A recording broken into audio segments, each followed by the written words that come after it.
and welcome back to another Business Talks video. My name is Jordan and I own Wild Race, a luxury sustainable candle company based in the UK. Today's video is 5 reasons people aren't buying from your small business or your big business. So my business, Wild Race, has just revenued over 100,000 in the last 12 months. So we have just hit VAT and we're having to do all of that fun stuff. So I like to think I have a lot of very healthy advice for you and your business. So let's jump into it. Number 1, your brand doesn't have clear branding.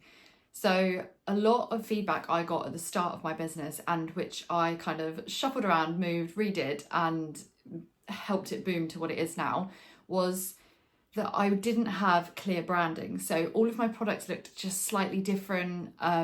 It wasn't clear where I was going with the brand or what I was doing and things like that. You want the whole brand to be uniform and to be able to look at something. And for example, from my end, I want people to look at a product and go like, that's Wild Race, or like, that's from Wild Race, or that looks like Wild Race, or things like that. You want to have branding that's also attractive to a person to want to have it. So obviously it needs to look good. It needs to, your products need to look good, but your branding needs to match as well. So you want people to be able to look at it and be like, I need that, because you have to create that kind of buzz to get it. And it's hard. It's going to be really hard because you're competing with so many big brands that are already out there and already have that reputation. So you have to have also quite unique branding.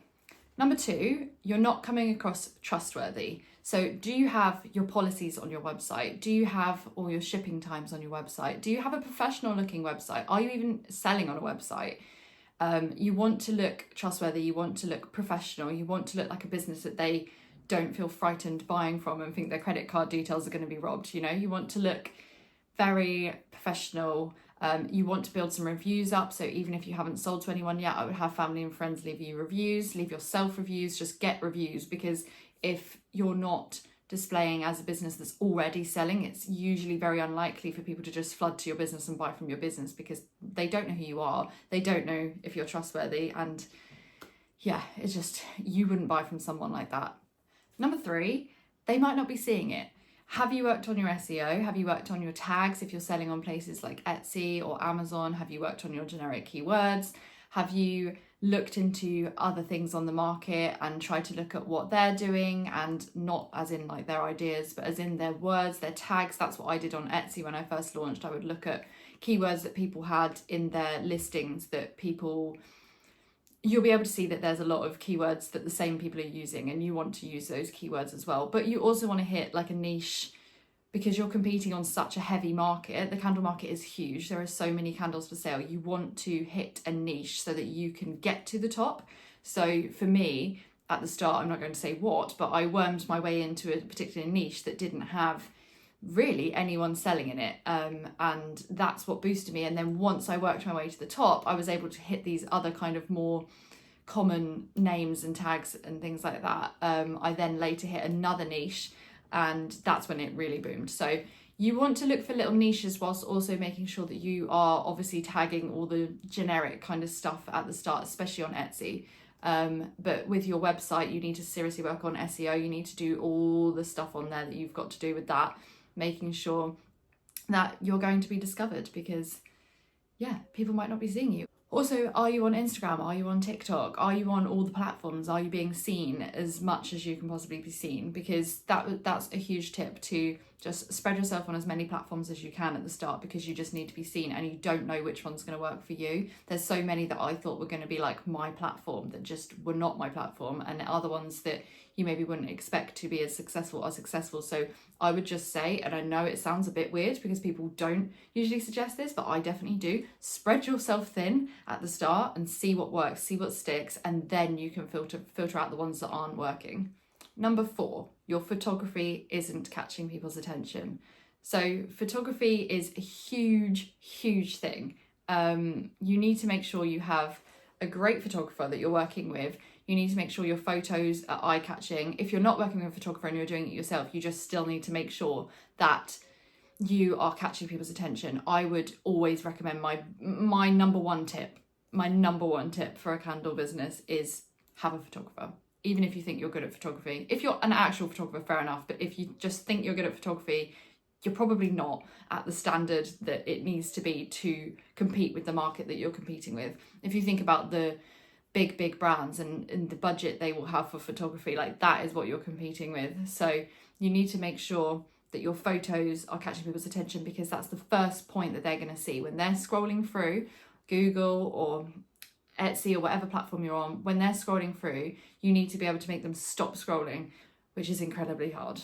Number 5, your product just isn't for them, and that's fine.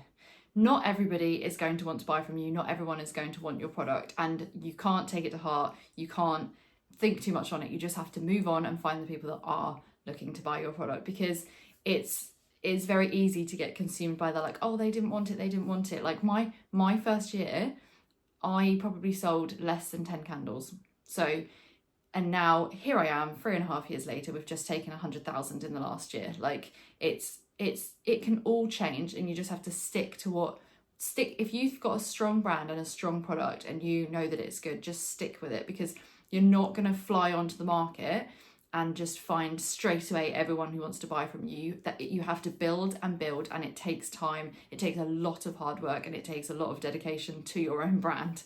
You have to believe in it, and it doesn't really matter who else believes in it.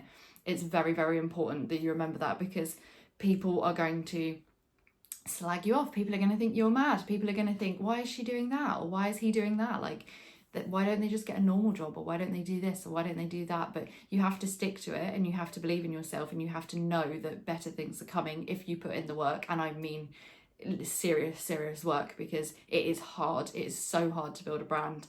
You have to give up so much of what regular life looks like. I mean, we haven't been away for 1.5 years because the business is too busy to leave, and I can't step away because I want to uphold that kind of like fast shipping and all of the standards that I kind of hold to my brand.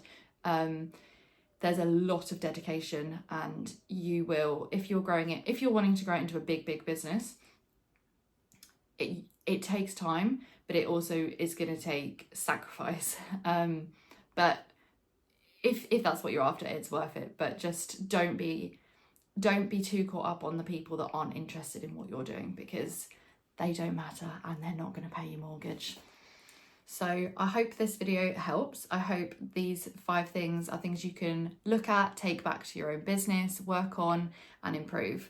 And hopefully I'll see you in the next one. So on Sunday, we've got the vlog coming out of this week. If you're interested, if you've not been here before, every Wednesday I do these business talks where I offer advice. And on Wednesdays, I do weekly vlogs, week in the life of the candle maker kind of thing.